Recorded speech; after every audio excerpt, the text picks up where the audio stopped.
Muy buenas tardes, bienvenidos a la conferencia El currículo de las competiciones matemáticas. Antes de iniciar, les informamos que este evento será grabado y subido posteriormente al canal de YouTube de la CENACYT llamado Imagina TV. Durante el evento pueden ir escribiendo sus preguntas en el chat que tenemos habilitado en esta plataforma. En nombre de la Secretaría Nacional de Ciencia, Tecnología e Innovación, le damos la más cordial bienvenida a la conferencia El currículum de las competiciones matemáticas. Esta conferencia tiene como objetivo compartir estrategias sobre mejores prácticas en la formación y preparación de estudiantes para las competiciones matemáticas. Extendemos un cordial saludo a la doctora María Heller, directora de Innovación en el Aprendizaje de la Ciencia y la Tecnología, al doctor Rafael Sánchez, de la Universidad Antonio Nariño en Bogotá, Colombia, participantes presentes de este webinar. Para iniciar este evento tendremos palabras de bienvenida por la doctora María Heller, directora de Innovación en el Aprendizaje de la Ciencia y la Tecnología. Bueno, buenas tardes a todos. Es una alegría que nos acompañen siempre en estas actividades en matemáticas. En el día de hoy, como dijo Yaricel, el doctor Sánchez nos va a hablar sobre las Olimpiadas Matemáticas y el currículum, y bueno, ya nos enteraremos los detalles. Me imagino de cómo se seleccionan las preguntas o los temas básicos que se tratan en las Olimpiadas de Matemáticas. Bueno, les deseo que tengan buenas tardes y me encanta que nos acompañen y les doy la bienvenida y les devuelvo la palabra al profesor Sánchez o a Yaricel para que empecemos con la reunión. Muchas gracias. Muchas gracias a usted, doctora Heller. Y para continuar con el programa, tendremos la conferencia del currículum de las competiciones matemáticas dictadas por el doctor Rafael Sánchez La Moneda. El doctor Sánchez tiene un PhD en matemática de la Universidad Brandeis University de Massachusetts de Estados Unidos. Ha escrito varios artículos sobre álgebra conmutativa y homológica en revistas internacionales. Además, ha dirigido tesis de pregrado, posgrado en matemáticas y en educación matemática. Fue jefe del Departamento de Matemáticas del Instituto Venezolano de Investigaciones Científicas y miembro de la Comisión de Posgrado en ese instituto y de la Escuela de Matemáticas de la Universidad Central de Venezuela. Ha trabajado en las Olimpiadas Matemáticas en Venezuela desde 1978, ha sido jefe de delegaciones del país en Olimpiadas de Matemáticas Internacionales desde el año 1981, ha sido asesor de la Organización de Estados Iberoamericanos para la Educación de la Ciencia y Cultura OEI en el área de matemáticas y Olimpiadas Matemáticas. Actualmente es profesor del programa de maestría y doctorado de la Universidad Antonio Nariño en Bogotá, Colombia. Bienvenido, doctor Sánchez. Muchas gracias, es un placer estar aquí con ustedes, un honor. Entonces, sin más preámbulo, voy a compartir pantalla para comenzar con esto. A ver. Ahí está. Se ve bien, ¿verdad? Sí, se ve bien. Ok. Bueno, cuando me plantearon, me enviaron la invitación para hacer esta conferencia, el profesor José Nieto de la Universidad del Zulia, y que él es el coordinador académico de las Olimpiadas Matemáticas en Venezuela, y yo, estábamos terminando de escribir un artículo que nos había solicitado la revista ZDM sobre precisamente esto, el currículo de las Olimpiadas Matemáticas. Las Olimpiadas Matemáticas son de muy vieja data. Formalmente hablando, podemos mencionar finales del siglo XIX en Hungría, y eso se ha ido extendiendo a lo largo de todo el mundo en diversos niveles de competencias, unos más sencillas que otras más sofisticadas, más difíciles, pero la gran competencia de eso, como decía una vez un estudiante venezolano, eso es como el Mundial de Fútbol, es la Olimpiada Internacional de Matemática, IMO, por sus siglas en inglés. Y pues los ojos del mundo académico ligado a las matemáticas están puestos ahí todos los años, ya que los ganadores de estas Olimpiadas a lo largo de la historia han mostrado que muchos de ellos se han convertido en matemáticos notables y de primera línea. Entonces, es interesante determinar un currículum el cual tendría que servir como base para entrenar a los estudiantes que van a asistir a esas competencias o competiciones, porque en realidad no existe un currículum establecido. ¿Okay? No existe un currículum establecido. Sé de otras olimpiadas así científicas en donde hay como un temario y los estudiantes estudian ese temario y el examen es de ahí. En la Olimpiada Internacional de Matemáticas no es así.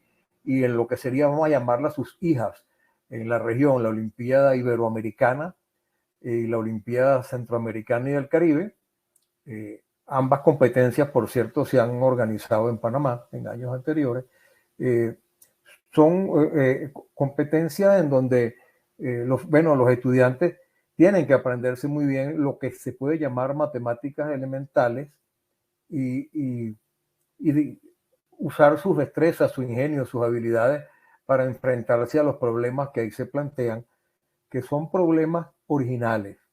En una olimpiada, salvo que se cometa un error, lo que lo cometa lo que se llama el jurado internacional, que son los jefes de las delegaciones, y el grupo de expertos que contrata cada país para hacer un banco de problemas y de ahí seleccionar las pruebas.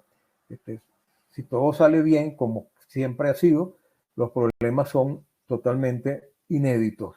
Entonces, un estudiante se enfrenta, vamos a decirlo así, con un problema abierto en el sentido de que no se reconoce una solución más allá de la que conocen los proponentes del problema. Entonces, prepararse para una competencia de esa requiere un gran esfuerzo. Como yo le he dicho siempre a mis estudiantes que se preparan para ir a una olimpiada, eso es como si usted estuviese entrenando para competir por los 100 metros planos en las olimpiadas deportivas o para formar parte de un equipo de béisbol, de fútbol en campeonatos internacionales de primera línea. Usted tiene que tener un entrenamiento muy, muy exigente, además de que tenga las habilidades necesarias. Entonces, como escribo aquí en esta primera lámina, pues los problemas se deben resolver por métodos elementales, es decir, se trata de que sean problemas que no sea necesario usar el cálculo diferencial o temas de las matemáticas universitarias, ¿no? Y se enmarcan tradicionalmente en 4 áreas: álgebra, combinatoria, geometría y teoría de números. ¿Okay?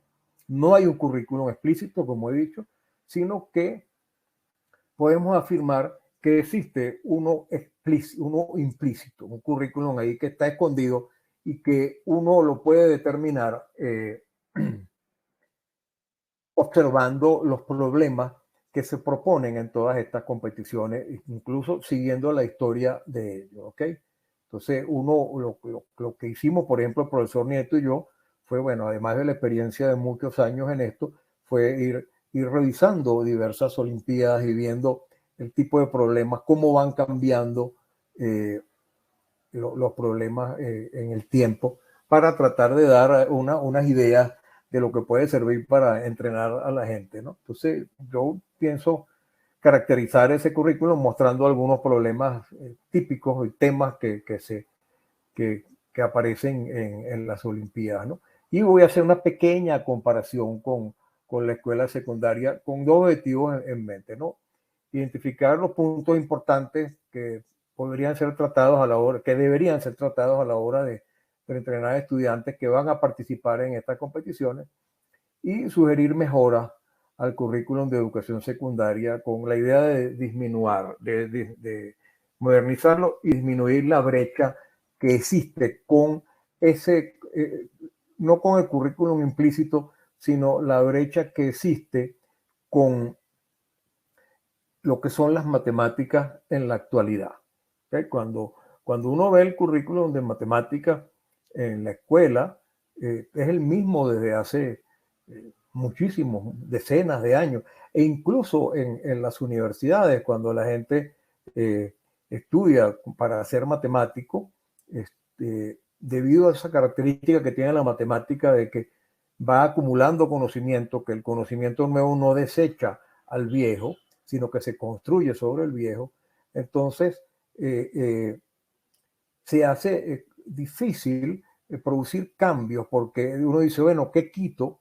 ¿Qué quito para dar cabida a algo más moderno, a algo de más utilidad actual? Eso no es fácil, ¿eh? Y eso ha sido siempre un problema de las personas que diseñan los pensas de estudio en cualquier país del mundo, ¿okay?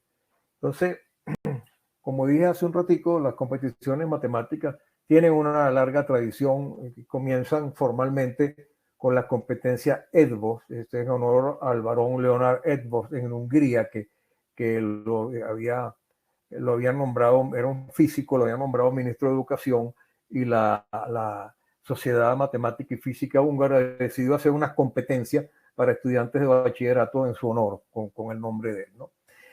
La primera Olimpiada Internacional de Matemáticas se organizó en Rumanía en el año 59, con la participación solo de 7 países de lo que sería el bloque de la Unión Soviética, y hoy en día participan más de 100 países de los 5 continentes y alrededor de 600 estudiantes en esa competencia que se hace en el mes de julio. Pero además hay cientos de competiciones matemáticas, tanto a nivel nacional como regional, ¿okay?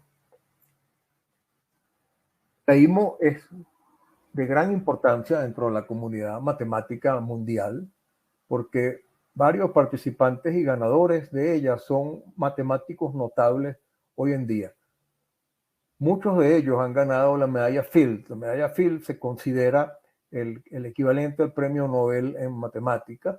Se da a matemáticos no mayores de 40 años que han producido resultados de impacto muy importante para el desarrollo de las matemáticas, han resuelto problemas que tenían muchísimos años sin resolver, abiertos, o han producido teorías que permiten el avance de las matemáticas. Y ganadores de la IMO, varios de ellos, mucho más de los que nombro aquí, han recibido esa medalla Fields y otros premios importantes dentro de la comunidad matemática. Terence Tao es uno de ellos. Terence Tao es australiano y muy chiquito, a la edad de 10, 11 años, ya participó en la Olimpiada Internacional de Matemáticas, ganando una medalla de bronce y después ganó oro. Fue el profesor más joven en recibir una tenure en la Universidad de California en Los Ángeles. Grigori Perelman resolvió uno de los grandes problemas del siglo, que es la conjetura de Poincaré, y Mariam Mirzakhani de Irán. Grigori Perelman es ruso y Mariam Mirzakhani, iraní, es la primera mujer en ganar la medalla Fields. Ella falleció lamentablemente en el año 2016, muy joven. Incluso hay un premio en honor a ella en la Olimpiada Internacional de Matemáticas, que se entrega uno por cada continente a la estudiante cuya actuación en la Olimpiada le da el mayor beneficio a su equipo. ¿Okay? Entonces, por esta razón, entre muchas otras, pero esta desde el punto de vista puramente matemático, es que las Olimpiadas Matemáticas han tenido un crecimiento vertiginoso en los últimos 30 años. La primera vez que yo asistí a una competencia de estas en 1981 eran 32 países. Hoy en día pasan de 100 y es todo el mundo. ¿Okay? Y como dije hace un ratico, pues eso comenzó alrededor de la Unión Soviética. Por eso, cuando se fue extendiendo por Europa, se fue extendiendo que sea Finlandia, los países más cercanos al bloque soviético, hacia Mongolia, por ejemplo, en Asia. Y luego eso, bueno, fue creciendo hasta el día de hoy que hay tanta gente. ¿Okay? Los problemas son entonces en esas áreas tradicionales que les dije: álgebra, combinatoria, geometría y teoría de números. Y una característica bien interesante es que muchos problemas, tanto para entender su enunciado como para poder resolverlo, requieren conocimientos y técnicas de varias áreas. Puede aparecer un problema que es una mezcla de combinatoria y geometría, o de teoría de números y álgebra, o de álgebra y combinatoria. Y esto cada vez es más común en las Olimpiadas, buscando hacer problemas más retadores para los estudiantes y más interesantes y más parecido a lo que en realidad es la labor del matemático. Entonces, Los problemas deben ser resueltos por técnicas, vamos a llamarlo así entre comillas, de matemáticas elementales, en particular sin recurrir al uso del cálculo diferencial e integral. ¿Okay? Pero pueden ser muy, muy difíciles estos problemas. De verdad, de los 6 problemas que se plantean, por ejemplo, en la Olimpiada Internacional de Matemáticas, el número 6 siempre es resuelto por una cantidad muy, muy pequeña de estudiantes. De los 600, a lo mejor lo resuelve el 5% de ellos, resuelve de manera perfecta ese problema. ¿Okay? Se requiere no solamente conocimiento, sino ingenio y creatividad. Por eso estas competiciones detectan el talento matemático de una manera irrevocable. Pues. Un estudiante que sale bien ahí es un estudiante que tiene talento. Y salir bien no significa solamente una medalla de oro, ¿okay? Una medalla de bronce, o tener una mención honorífica que significa hacer un problema de los 6 perfecto.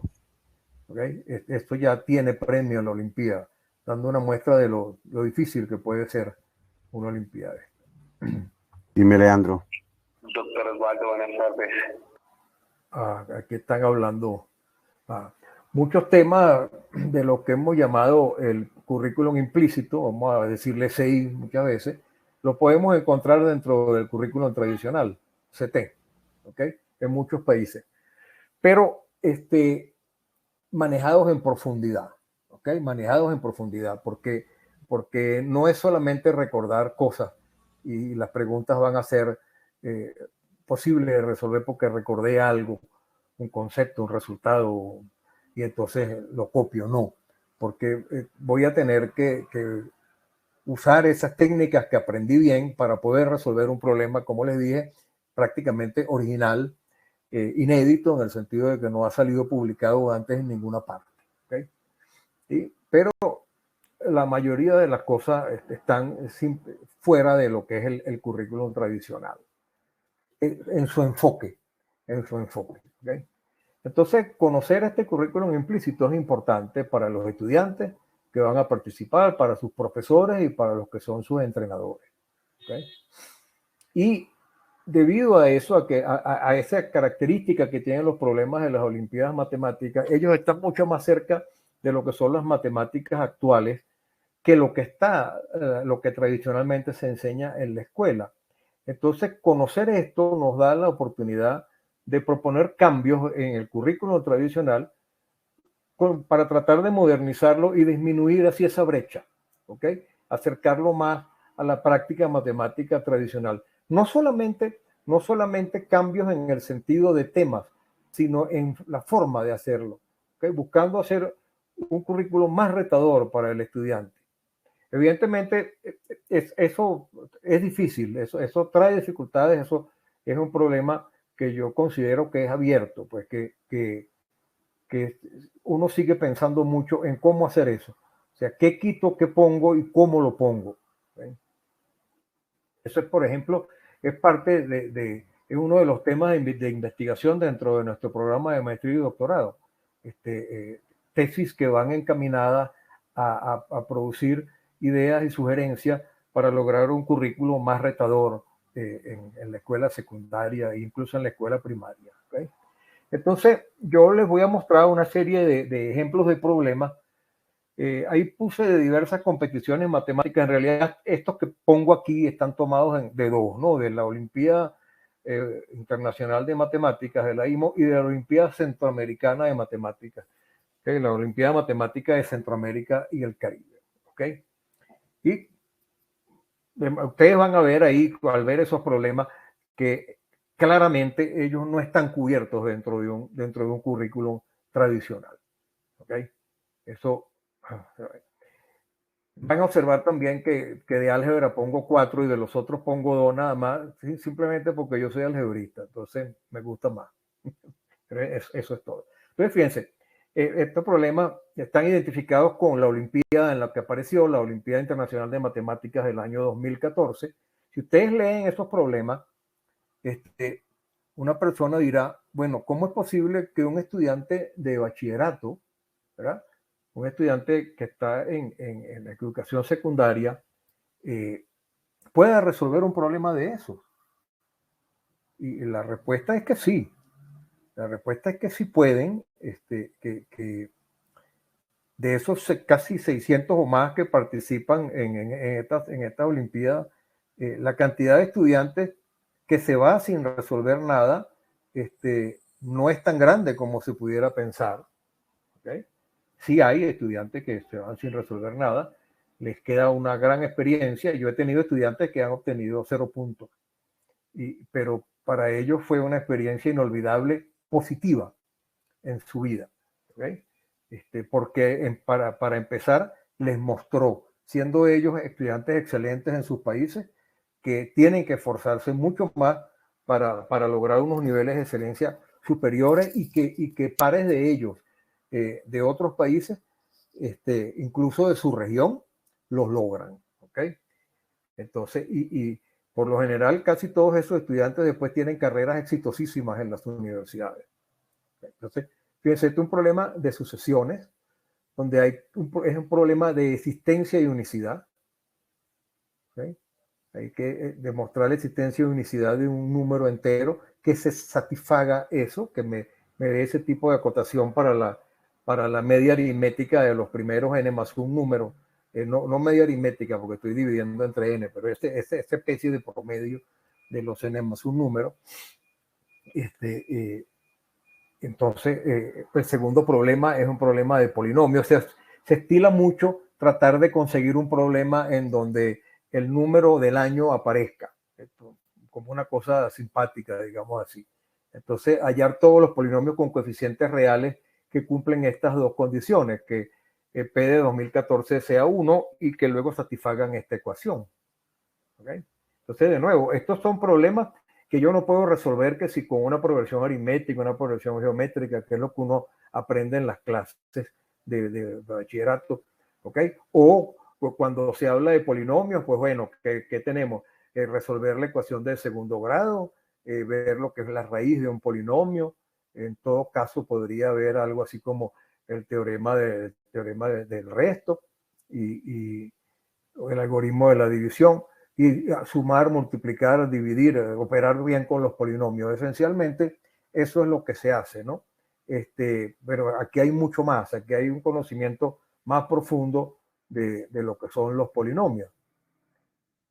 Otro par de problemas, estos tipos de problemas de ecuaciones funcionales, es decir, hallar todas las funciones, en este caso reales de variable real, que cumplen satisfacen esta ecuación. ¿Okay? Estos son problemas que cada vez se ponen más en las Olimpiadas de matemáticas. ¿Okay? Si uno mira las primeras Olimpiadas internacionales en la década de los 50, de los 60, encontrará que los problemas de álgebra, por lo general, era resolver algún tipo de ecuación, alguna ecuación trigonométrica, algún tipo de sistema de ecuaciones. Esos problemas prácticamente han desaparecido de ese currículum implícito actual de las Olimpiadas y han ido apareciendo cosas como esta, cosas como las sucesiones que mostré antes, o este problema que está aquí abajo. Este problema es un problema interesantísimo desde el punto de vista de las matemáticas. Incluso me acuerdo cuando se propuso en esa Olimpiada del año 2007 en Vietnam, se comentó, porque una vez que la Olimpiada se hace, hay una cantidad de gente siguiendo eso online y se entera de los problemas y los comenta y los busca resolver. Entonces, se comentó que este era un problema que se podía resolver con un área de las matemáticas superiores de investigación actual, que es la geometría algebraica combinatórica. Que recuerdo que algunos colegas vinieron a preguntarme, porque en algún momento de mi vida yo trabajé en algo de eso. Y hay un teorema en particular que permitiría hacer esto, pero no es necesario nada de eso. Con puras matemáticas elementales en el espacio, entendiendo que esto, lo que tenemos aquí son puntos en el espacio R3, se puede determinar eso. Fíjense, entonces fíjense los enunciados que tienen estos problemas, ¿no? Demuestre existencia y unicidad encuentre todos los polinomios que satisfacen algo, determine todas las funciones que satisfacen una ecuación, determine la menor cantidad de planos que satisfacen una propiedad. ¿Okay? Entonces, son problemas con enunciados de verdad de matemática. Son problemas con enunciados de investigación en matemática. ¿Okay? Y eso es muy, muy interesante. ¿Okay? Entonces, si uno observase más problemas, ¿okay? Si pusiera observar más problemas en la historia de las Olimpiadas, como hicimos el profesor Nieto y yo, uno puede observar que este tipo de temas son los que van a empezar a predominar desde unos años para acá. Sucesiones, polinomios en una y varias variables, desigualdades, y desigualdades bien fuertes, ¿no? No es solamente media aritmética, comparar eso, o decir cuando algo es mayor, ¿okay? con propiedades elementales. No. Hay cosas mucho más complejas, ¿no? Los problemas de ecuaciones funcionales, el uso de la inducción matemática para hacer demostraciones, el uso de sumas y productos telescópicos para de nuevo hacer cálculos que me van a llevar a la solución del problema. ¿Okay? Combinatoria, se puede decir que es el área de mayor crecimiento en las Olimpiadas, tanto internacional, iberoamericana, centroamericana y del Caribe, y cantidad de Olimpiadas regionales y nacionales en el mundo. Porque además, dentro de las matemáticas, lo que se da a conocer con el nombre de matemáticas discretas también cada vez tiene más importancia. Tiene mucha importancia sobre todo en criptografía, porque la producción de algoritmos, por ejemplo, para transmisión con total seguridad de data, por ejemplo, de los bancos, todas las transacciones que uno hace en un cajero automático de un banco, cantidad de información que se transmite, digamos, de manera secreta, codificada. Ahí aparece el álgebra, las matemáticas discretas, la teoría combinatoria, la factorización, la teoría de números. Entonces, esas son cosas que están tomando cada vez más auge en las Olimpiadas Internacionales, la teoría de grafos, teoría de la que no hay que saber mucho para saber los rudimentos esenciales, pero que sí hay que desarrollar un gran ingenio para poder resolver los problemas que aparecen ahí. Entonces, este es un problema de la Olimpiada Centroamericana y del Caribe del año 2011. En cada uno de los vértices de un cubo hay una mosca. Tenemos entonces 8 moscas, una en cada vértice. Suena un silbato y entonces cada mosca vuela a uno de los vértices localizado en alguna de las caras a las que pertenece el vértice donde ellas están originalmente, pero que sea diagonalmente opuesto a este. Entonces la pregunta es de cuántas maneras, perdonen aquí con esa B que puso el teclado y no yo, de cuántas maneras se pueden mover las moscas de tal forma que nunca coincidan dos o más en un mismo vértice. ¿Okay? Entonces es un problema de conteo ingenioso, no contar uno a uno, ¿no? Fíjense que cuando uno revisa el currículum tradicional de matemáticas en la escuela, cuando se habla de combinatoria, ¿de qué se habla esencialmente? Variaciones, combinaciones, permutaciones, y el problema central consiste en determinar si la fórmula que debo aplicar es la de las combinaciones o la de las permutaciones o la de las variaciones, o hallar el término tal en el desarrollo del binomio de Newton, ese tipo de cosas, ¿no? Pero problemas de conteo inteligente no hay en el currículum tradicional, cuando podrían haber, porque no es mucho lo que hay que saber para hacer un problema de este estilo, es más una técnica de razonamiento, y eso es lo importante que estos problemas tienen. Un problema este es del 2020, IMO 2020. Tenemos 4 por n canicas, cuyos pesos son 1, 2, 3 hasta 4n. ¿Okay? Cada una tiene un peso de eso, ¿no? Cada una es coloreada con uno de n colores posibles y hay 4 de cada color. De manera que entonces las 4 por n canicas están coloreadas. Entonces demostrar que uno puede organizar las canicas en 2 grupos de tal manera que se cumplan estas dos condiciones. Ambos grupos tienen el mismo peso, o sea, cuando yo tengo los dos grupos y los pongo sobre una balanza, la balanza queda equilibrada y cada grupo contiene dos canicas del mismo color. ¿Okay? Entonces, ese es otro problema bien interesante de la IMO del año pasado.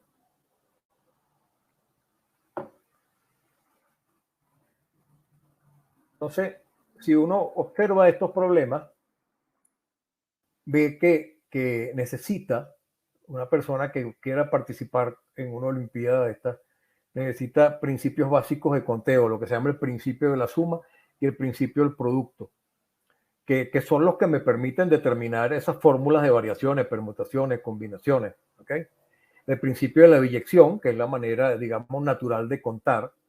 Cuando uno cuenta una cantidad finita de objetos y le va asignando a cada objeto un número, y al final llegó al último número, ahí lo que está estableciendo es una biyección entre ese conjunto de objetos y los números que utilizó. El principio de las casillas, el principio de inclusión-exclusión, los coeficientes binomiales, permutaciones, subconjuntos, particiones, teoría de grafos y juegos de estrategia. ¿Okay? Incluso hoy en día hay cantidad de libros de texto para Olimpiadas que tratan estos temas muy bien, de una manera además muy elegante y muy interesante. ¿Okay? Esta parte de juegos de estrategia es extraordinaria porque de ahí pueden salir problemas fáciles, muy bonitos de establecer se dan las reglas de un juego y cuántos jugadores participan y entonces ver si hay una manera en la que el que juega de esa forma ganará siempre. Entonces, si tiene lo que se llama una estrategia ganadora. El estudiante entonces tiene que descubrir esa estrategia ganadora y demostrar que no importa cómo juegue el otro, si es un juego de dos, no importa cómo juegue el otro, el que está siguiendo la estrategia va a ganar siempre.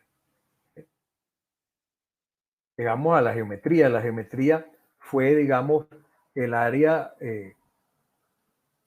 por excelencia de las Olimpiadas por mucho tiempo. O sea, uno miraba los 6 problemas que se plantean en la internacional, en la iberoamericana, en la centro, y con muchísima frecuencia 2 de los 6 eran de geometría. ¿Okay? 2 de los 6 eran de geometría. Hoy en día eso ha ido variando. Al final en las conclusiones yo se lo voy a recalcar de nuevo. Pero fíjense, una característica importante de estos problemas de geometría es que ellos se plantean sin dibujo. Se le describe una situación geométrica al estudiante y el estudiante tiene que hacer un dibujo para comprenderla mejor y de ahí buscar una solución.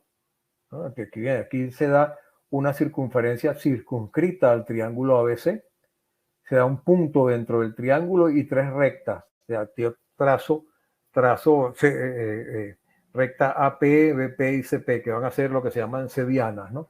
Y ellas van a cortar de nuevo a esta circunferencia en otros puntos K, L y M.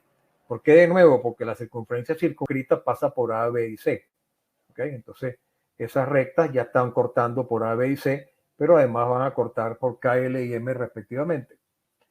Se da una recta tangente a gamma en C, que corta a la recta AB en un punto S, y si se tiene que SC es igual a SP, demostrar que MK es igual a ML. Entonces, de entrada el problema implica, bueno, déjame hacer un dibujo, déjame pintar aquí un triángulo y su circunferencia circunscrita, ya yo tengo que saber hacer eso. ¿Ok? Lo puedo hacer de la manera complicada o de la manera sencilla, es que pinto una circunferencia y luego pinto el triángulo adentro. Y entonces pongo el punto interior y veo cómo hago que se satisfagan esas condiciones que son las hipótesis del problema y a ver entonces sobre la base de eso si yo puedo lograr demostrar lo que me piden. ¿Okay? Y esa es la característica de todos estos problemas de geometría. Para cada par de lados opuestos de un hexágono convexo, la distancia entre sus puntos medios es raíz de 3 sobre 2 veces la suma de sus longitudes. Demostrar que todos los ángulos del hexágono son iguales. O sea, que hay el requerimiento de que un estudiante sepa lo que es un hexágono convexo. Supongamos que el estudiante va a la Olimpiada y no sabe lo que es un hexágono convexo. Los estudiantes disponen de media hora, la primera media hora de la competencia, para hacerle preguntas a su jefe de delegación por escrito. Los estudiantes están en un sitio, a veces en una ciudad, y los profesores están en otra ciudad. Y entonces, con la tecnología actual, eso es muy fácil hacerlo así. Antiguamente se mudaba el jurado al sitio del examen una media hora antes del examen y estaban ahí y le llevaban, había muchachos que llevaban corriendo las preguntas que hacían los estudiantes y uno respondía y le mandaba eso. Ahora no. Ahora esto se escanea y llega al sitio donde están todos los jefes de delegación. Hay una serie de preguntas ya determinadas por el jurado que pueden hacer los estudiantes y las que se salgan de ahí, pues en ese momento se decide si se responde o no se responde y cómo se responde. Pero un estudiante que diga que es un hexágono convexo, pues se le da la definición de hexágono convexo y se le pinta un dibujito, pero diciéndole este es convexo y se le pinta otro dibujito diciéndole este no es convexo y la razón por la que no es. ¿Okay? Entonces, no saber un concepto no implica que no vas a poder resolver el problema porque no supiste el concepto. Se te da la definición y usualmente aquí lo único que haría falta es ver la forma que tiene la figura para ver, poder hacer la demostración. La convexidad es interesante.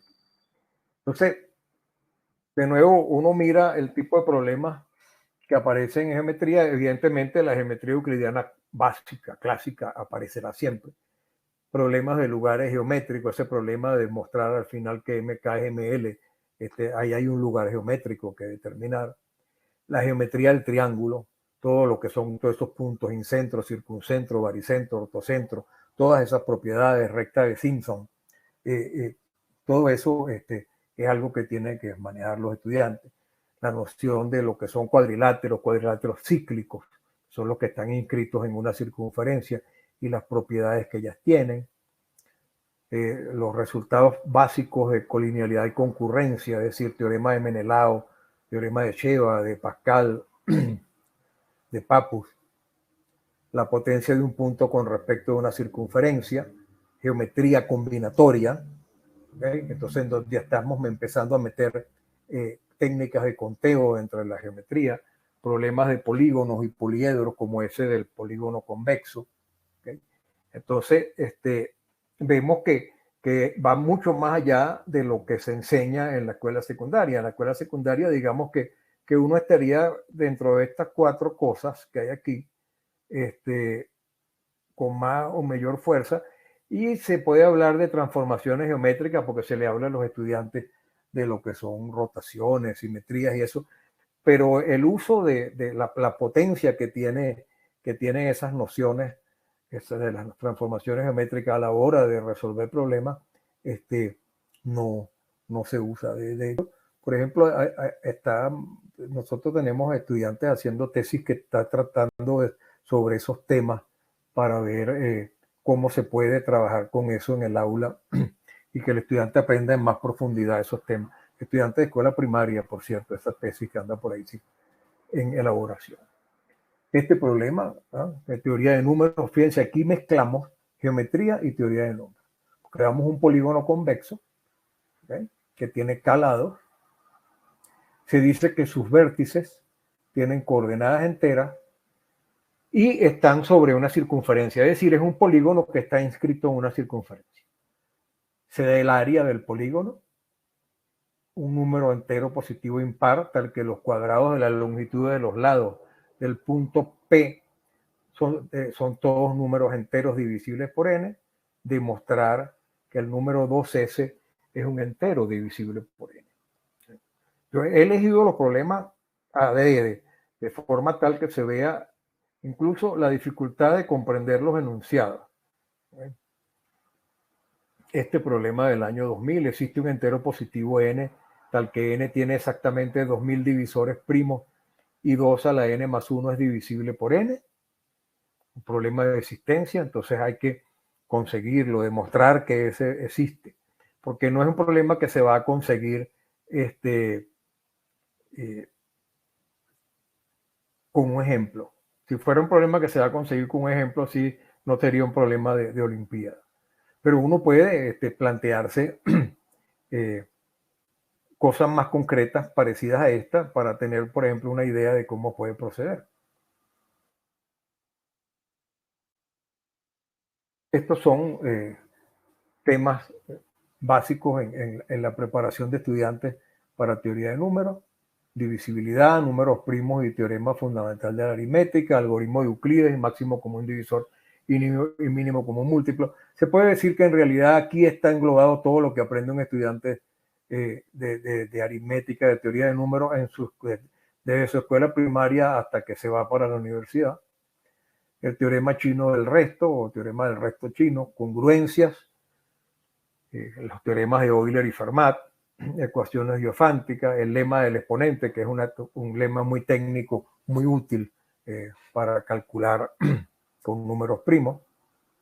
Entonces, como pueden ver, este tipo de problemas que hemos planteado, que les he mostrado aquí, que son tomados de Olimpiadas, no es que son inventados por mí para poner problemas que se podrían plantear, no, son problemas que aparecieron en Olimpiadas, que fueron resueltos por muchos estudiantes participantes en esa competencia.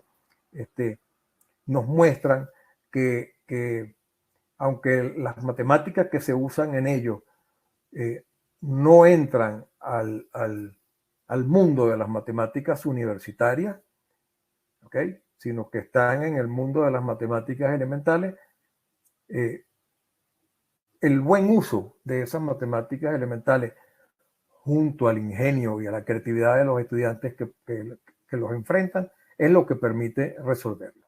¿Okay? Entonces, como digo aquí, entonces de nuevo los temas de estas competiciones preuniversitarias forman parte en general de lo que se conoce como matemáticas elementales. Sin embargo, encontramos algunos temas que no son tan elementales. Ecuaciones diofánticas, polinomios en varias variables, desigualdades sofisticadas, ecuaciones funcionales. ¿Okay? Esos no son temas. Yo podría haber puesto aquí también teoría de grafos, por ejemplo. ¿Okay? Por ejemplo, por poner una cosa adicional. ¿Okay? Entonces, hay un currículum implícito, efectivamente, pero que va evolucionando en el tiempo, que no se mantiene estático, aunque dure años en tener cambios importantes. ¿Okay? Por ejemplo, la geometría euclidiana se mantiene como uno de los temas centrales, las cuestiones de divisibilidad, congruencia, ¿okay? Estas cosas se mantienen, pero cada vez hay mayor tendencia a incorporar temas que tienen que ver con combinatoria. ¿Okay? Como les dije hace un rato, hace unos años en la IMO era muy común ver un par de problemas de geometría de los 6, probablemente uno fácil y uno difícil, ¿okay? O uno promedio y uno difícil. Entonces, pero hoy en día la tendencia es que hay uno solo y la mayoría de las veces lo que hay son dos de combinatoria o mezclan, ¿ok? Mezclan como ese problema de los puntos en el espacio, que ahí hay geometría y hay combinatoria y hay álgebra. ¿Okay? Entonces,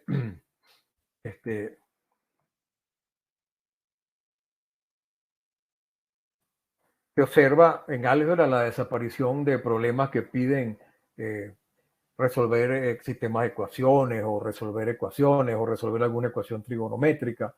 Encontramos sí con mayor frecuencia problemas de ecuaciones funcionales, problemas de sucesiones, de relaciones de recurrencia, ¿okay? Incluso problemas sobre polinomios en varias variables.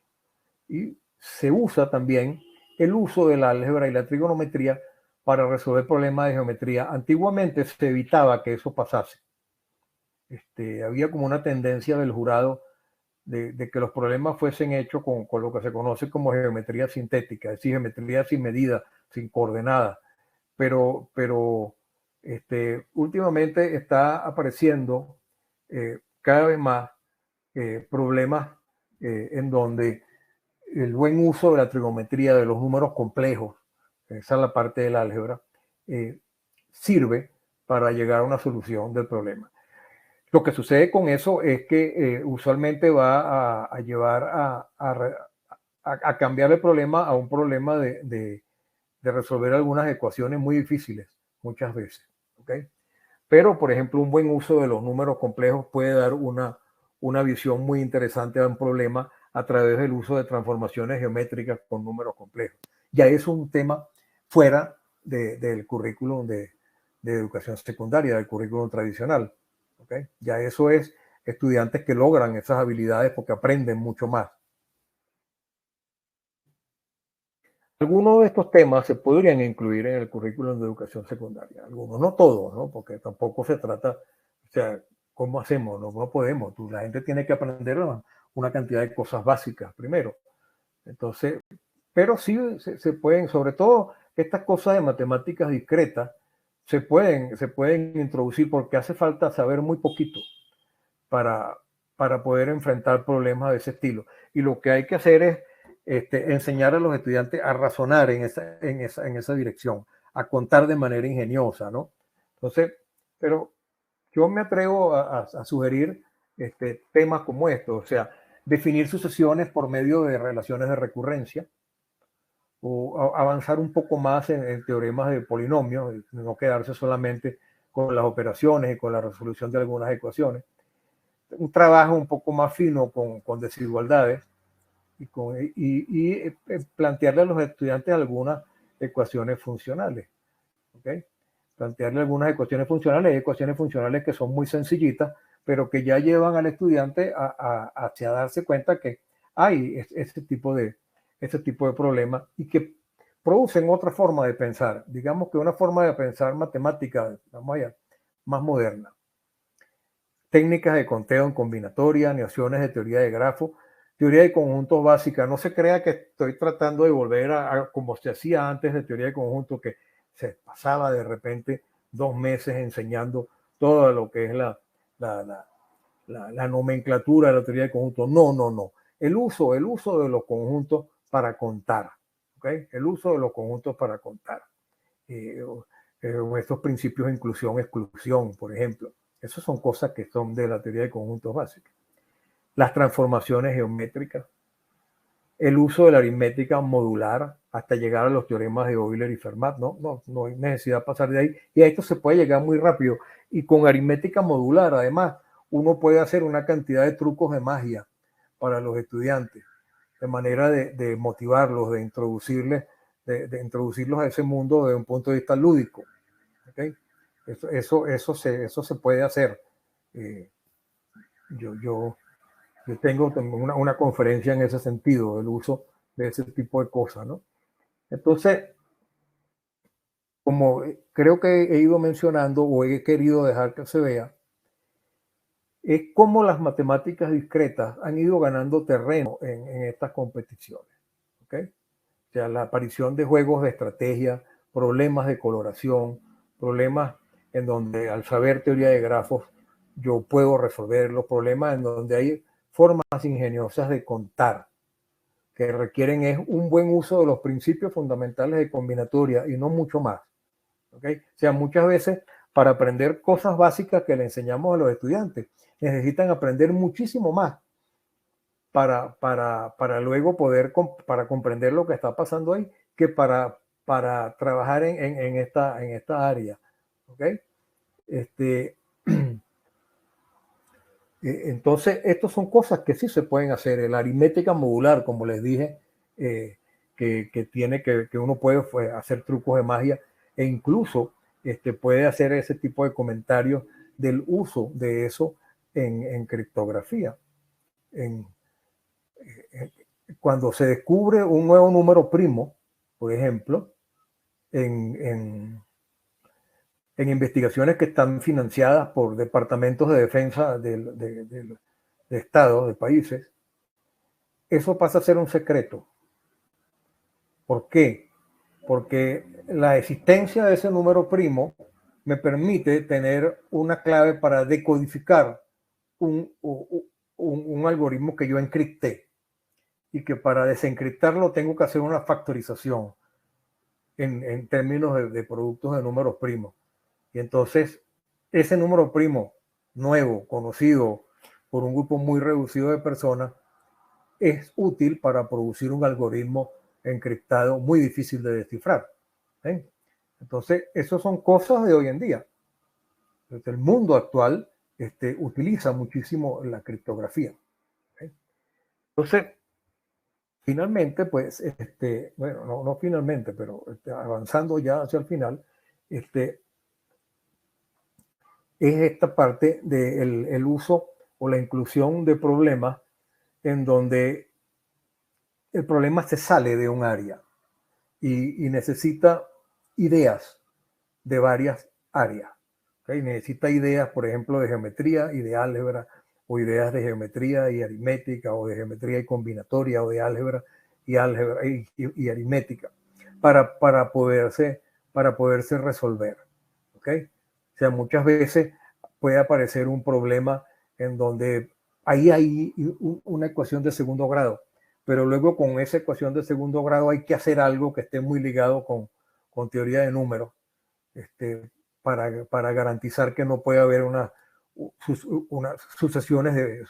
soluciones de una cierta forma. Por ejemplo, estoy recordándome de un problema de la Olimpiada Internacional de Matemáticas del año 88, que era el más difícil de la competencia, ¿okay? Y que un estudiante recibió un premio especial por la manera como lo resolvió. Entonces, son problemas de esos que ligan ideas de varias teorías. Eso es algo totalmente presente en el trabajo del matemático profesional. ¿Ya?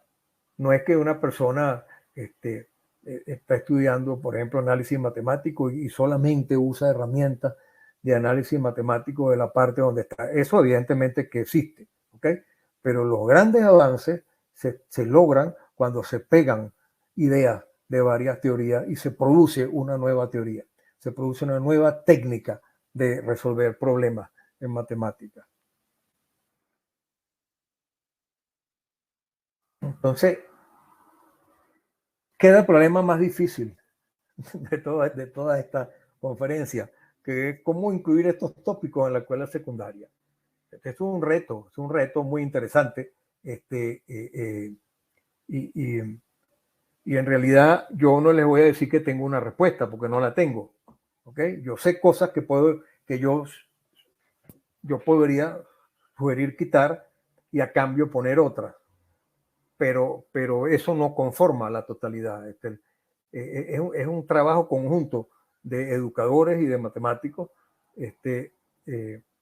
vislumbrar posibles cambios que nos permitan introducir temas que conviertan a las matemáticas elementales, entre comillas, en algo retador, en algo que despierte la curiosidad del estudiante, que no lo haga caer en la rutina, porque uno de los grandes problemas de la enseñanza de las matemáticas es la repetición al cansancio de algoritmos, para que un estudiante repita y repita, resuelva cantidad inmensa de ecuaciones de segundo grado usando la fórmula, cuando hay incluso maneras ingeniosísimas de resolverla sin usar la fórmula, en donde el estudiante requiere pensar más. Es cierto que eso es mucho más difícil que comprender el uso de la fórmula, ¿okay? Pero también es más retador y puede ser mucho más bonito, más llamativo, ¿okay? Entonces, si parte de ese tiempo que nosotros usamos en resolver ejercicios rutinarios una y otra vez, y así en todos los temas, lo dedicáramos para ir introduciendo temas como estos que he mencionado, algunos de ellos, pues, se puede lograr un currículum mucho más retador e interesante, no solo para los estudiantes, sino también para los maestros, ¿okay? Para los maestros, porque también cansa estar siempre haciendo lo mismo, repitiendo y repitiendo, porque se tiende a hacer exactamente lo mismo una vez que uno lo ha hecho varias veces, ¿okay? Entonces, eso es lo que yo les quería comentar como parte de ese trabajo que hemos hecho el profesor Nieto y yo, en donde bueno, hay muchísimos más problemas y más comentarios y sugerencias de estrategias a seguir y todo eso, pero sería muy largo entrar en analizar todas esas cosas ahora. No sé si estoy acá, que estoy. Ok. No sé si hay preguntas, comentarios, estoy a la orden para eso. Muchas gracias, doctor Sánchez, por su presentación. Y bueno, sí, vamos a abrir un espacio de preguntas y respuestas del público, así que voy a leer las que tenemos aquí. Bueno, Jenny Vergara dice un comentario: una realidad muy cruda. La matemática es un mundo enorme, más el espacio donde se desarrolló, que es el aula de clases. Nos vemos a profundidad. Es más, muchas veces se queda por fuera lo poco que abarca el currículo. Sí, ese comentario es muy cierto, pero es que lo que pasa es que es muy difícil salir de eso. ¿Por qué? Fíjense, cuando un estudiante en la universidad, por ejemplo, estudia biología, se gradúa de biólogo, tiene en sus años finales de carrera, él está tratando temas actuales de la biología, ¿okay? Está tratando temas sobre eso. Cualquier estudiante que esté en cuestiones de biomedicina y todo eso en pregrado estará tratando sobre la producción de las vacunas para el COVID, por ejemplo. Es un tema de total actualidad, ¿okay? Un estudiante que haga química experimental igual, ¿okay? Cuando se está terminando su pregrado, toca temas de investigación actual. Eso en matemáticas no pasa. En matemáticas no pasa. Cuando uno mira el currículo de formación de matemático, uno ve que a duras penas, y ya en cursos electivos especiales de los programas de pregrado, se llega a temas iniciales que abren la vía para una posible investigación. Tan es así que prácticamente el primer artículo importante que publica un matemático es su tesis doctoral. Cosa que no pasa con la gente que hace ciencias experimentales. La gente que hace ciencias experimentales probablemente desde antes de graduarse de pregrado ya tiene publicaciones con su profesor asesor, con su grupo, con el grupo de laboratorio donde está y todo eso. ¿Okay? Pero en matemática, salvo contadas excepciones en el mundo, no es, digamos, no en los países latinoamericanos porque somos subdesarrollados, no, en el mundo. ¿Okay? Es ese primer gran aporte al desarrollo de la ciencia que esa persona esté estudiando, aparece en su tesis doctoral o cercano al fin de la tesis doctoral. Entonces, eso es una muestra de que hay una dificultad intrínseca ahí y tiene que ver con la naturaleza propia de las matemáticas. Las matemáticas, con teoremas nuevos, los teoremas viejos no dejan de ser verdad. Por ahí había un video de un español que recibió muchos premios y eso, que él hablaba de que las matemáticas son para siempre. No sé quién lo haya visto, pero es muy bueno. Es un tipo muy bueno en divulgación matemática. Las matemáticas son para siempre. ¿Por qué? Porque, bueno, todavía es verdad el teorema de Pitágoras y seguirá siendo verdad, no importa cuántos años pasen. Y una persona que estudia geometría en algún momento tiene que aprender el teorema de Pitágoras, porque además van a aparecer cantidad de cosas interesantísimas alrededor del teorema de los números pitagóricos, problemas que pueden llevar también a problemas de investigación en teoría de números. ¿Okay? Pero entonces, ¿cómo se llega allá sin lo básico? Es muy difícil. Entonces, quizás más bien es un problema de metodología, de inversión del tiempo, de no gastar tanto tiempo en la repetición, en que el estudiante aprenda por repetición. ¿Okay? Lo cual además, desde un punto de vista pedagógico, didáctico, y manera de ver, lo que hace es que cansa y que solamente personas que tienen, digamos, habilidad numérica, que no es habilidad matemática, sino que es una parte, no se cansan con eso porque se están divirtiendo, están como si estuvieran haciendo sudoku, crucigrama, cosas de esas. ¿Okay? Cuando una persona empieza a repetir un problema de de progresiones aritméticas y otro, y todos son iguales, y de repente, bueno, me cambia el problema y aprendo otro algoritmo y voy otra vez así, sí. Entonces lo que estoy es jugando si me gusta, pero si no me gusta, digo, bueno, ¿esto para qué sirve? ¿Okay? Por mucho que me pongan problemas, porque además cuando se quiere mostrar una utilidad, entonces se ponen problemas ahí enredadísimos, de que fulano va al mercado y hace esto y compra lo otro y lo reparte. Esas son cosas que en realidad en la vida real no pasan nunca. ¿Okay? Entonces, queremos mostrar unas aplicaciones que bueno, que sí, son aplicaciones, pero que no son bonitas, que no son interesantes. Entonces, ese es el reto. Ese es el reto. ¿Cómo presento las matemáticas? ¿Cómo presento las matemáticas?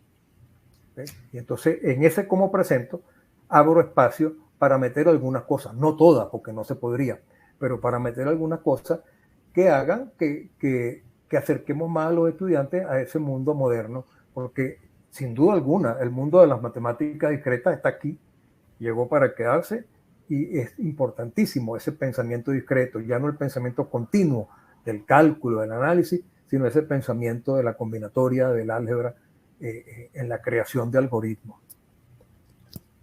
Ok, Minerva Farrugia dice, estoy de acuerdo que una alternativa para el aprendizaje de matemáticas es trabajar con la resolución de problemas para atraer la atención de los estudiantes por medio de retos que presentan.